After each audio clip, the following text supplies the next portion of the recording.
Iran के soldiers को हमने बुलाया था युद्ध अभ्यास करने के लिए, और युद्ध अभ्यास होते रहते हैं हमारे यहाँ।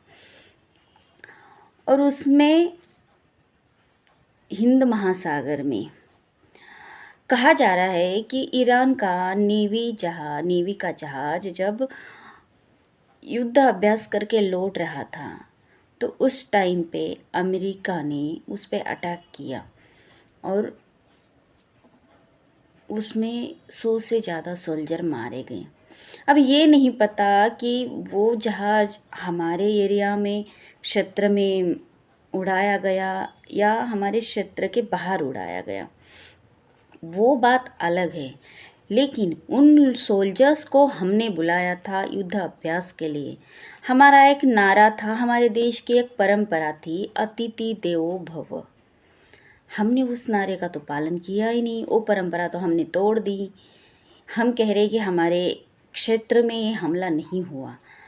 माना कि वो हमला हमारे क्षेत्र में नहीं हुआ, तो फिर भी हम अमेरिका से सवाल क्यों नहीं कर सकते कि भाई तुमने ऐसे किया कैसे? आंखें में आंखें डाल के बात करनी चाहिए हमारे लोगों को। हमारी विदेश नीति ऐसे फ्लॉप नहीं हो सकती।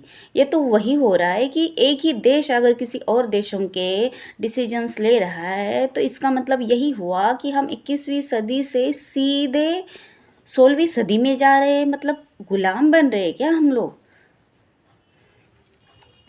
वो लोग हमारे देश में आए थे युद्धाभ्यास करने के लिए, इसका मतलब उनकी सुरक्षा का जिम्मा हमारा था, वो हमारे मेहमान थे। मानो हम कहीं किसी और देश में जाए और हमें कोई उड़ा दे तो इसका मतलब हमारा इंडिया हमारे बारे में कोई सवाल जवाब ही नहीं करेगा, हमारे इंडिया को कोई फर्क ही नहीं पड़ेगा। कहाँ जा रहा है ये देश?